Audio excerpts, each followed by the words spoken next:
Drake Maye showed up on the injury report just days before the Super Bowl. It was his throwing shoulder, and the word questionable changed everything. Was it nothing, or was the Patriots' season suddenly in danger? When the New England Patriots arrived at Super Bowl 60, the questions followed immediately. How healthy is their quarterback? Is his arm strength intact? Will the shoulder issue that appeared on the injury report resurface on football's largest stage? These were not idle questions. Maye had been listed as questionable just 1 week earlier, not only due to the shoulder, but also because of an illness that limited him late in the week. For most quarterbacks, this would be cause for alarm.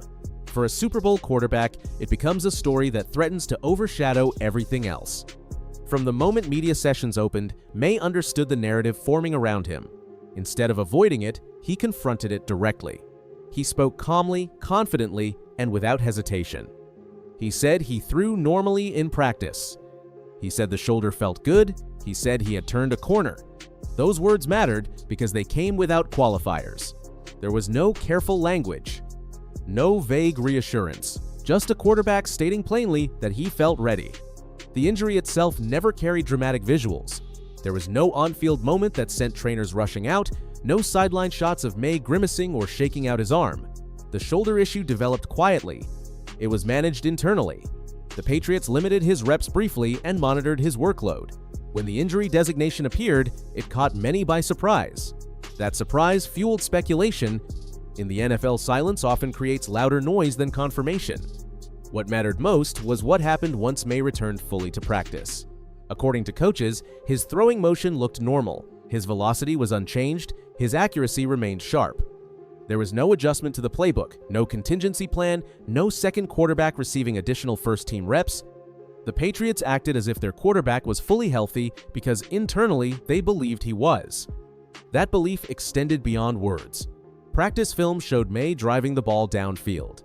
Intermediate throws came out with timing and zip. Deep passes carried the same arc and placement that defined his postseason run. Quarterbacks dealing with shoulder issues often alter mechanics subconsciously. Coaches look for that. The Patriots staff saw none of it. Maye himself acknowledged that the illness from the previous week likely played a role in how the situation was perceived. He said being sick combined with soreness made him feel off briefly, but that neither issue lingered. Once the illness passed, his energy returned. Once he resumed throwing at full speed, the shoulder stopped being a thought. That distinction is important. Elite quarterbacks talk often about playing free. When a player stops thinking about a body part, that is usually the sign recovery is complete. Maye did not describe managing pain. He did not discuss thresholds or limitations. He spoke as someone whose focus had shifted entirely to preparation and execution. For the Patriots, this reassurance could not come at a better time. Their Super Bowl opponent, the Seattle Seahawks, presents a defensive challenge that demands full confidence from the quarterback position. Seattle's defense thrives on disruption. Pressure packages are varied. Coverage disguises are aggressive. Any hesitation from a quarterback is exploited instantly. A compromised shoulder would be impossible to hide. That is why the coaching staff was emphatic in their messaging. They confirmed that Maye took his usual workload. They confirmed that the game plan remains intact. They confirmed there would be no restrictions. These confirmations were not performative. They reflected internal confidence built over an entire week of observation. The Patriots' offense is built around rhythm. Timing routes depend on anticipation. Throwing windows close quickly. A quarterback must trust his arm fully to attack the middle of the field.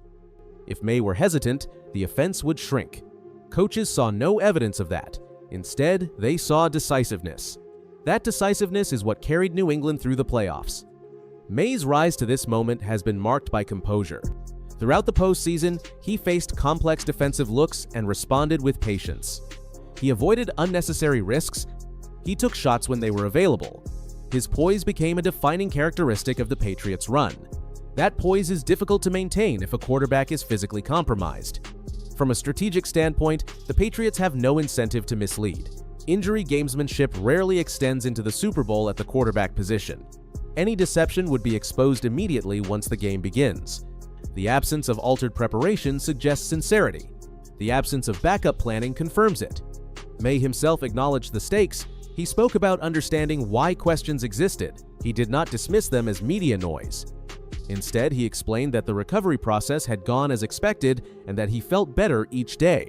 By the time game week arrived, the concern had faded internally, even if it remained externally. This moment also reflects Maye's growth as a leader. Younger quarterbacks often struggle with injury narratives. They can appear defensive or evasive. Maye took the opposite approach. He answered clearly. He reassured teammates publicly. That matters in a locker room preparing for the most intense game of the year. Teammates responded accordingly. Offensive players spoke about timing being sharp. Receivers mentioned confidence in route depth and placement. Linemen spoke about the offense operating at normal speed. None of the language suggested adjustment or caution. Everything pointed toward continuity. From a broader perspective, the shoulder discussion highlights how thin the margins are at this level. A minor issue that would go unnoticed in September becomes magnified in February. That magnification does not mean the issue is severe. It means the moment is unforgiving. The Patriots understand this better than most franchises. They have lived through Super Bowl weeks where every detail becomes a story. They know how narratives form and how they dissolve once kickoff arrives. Their approach with Maye has been consistent. Treat him as healthy because he is healthy. For Seattle, preparation reflects the same assumption. Their defensive planning has not shifted toward containment. They are preparing for a quarterback who can attack all areas of the field. They are preparing for play-action shots. They are preparing for deep throws. Defensive coordinators do not waste time preparing for hypothetical limitations. The most telling detail may be what is not being said. There are no reports of snap count discussions, no mention of avoiding rollout throws, no hint of a shortened passing tree. Silence in this context is clarity. As Super Bowl 60 approaches, the shoulder storyline fades into the background where it belongs. The focus returns to matchups, tempo, and execution. Maye enters the game not as a quarterback managing an injury, but as a quarterback leading an offense with full trust in his body. This is how Super Bowl quarterbacks want to feel. Clear-minded, physically ready, focused only on the next read and the next throw. Maye has positioned himself in that space through preparation and transparency. The Patriots have made their stance clear through actions rather than headlines. Drake Maye is healthy. The offense is intact. There are no excuses being built and no limitations being planned. When the ball is snapped, the story will no longer be about an injury report. It will be about performance. And for Drake Maye, that is exactly where he wants it to be.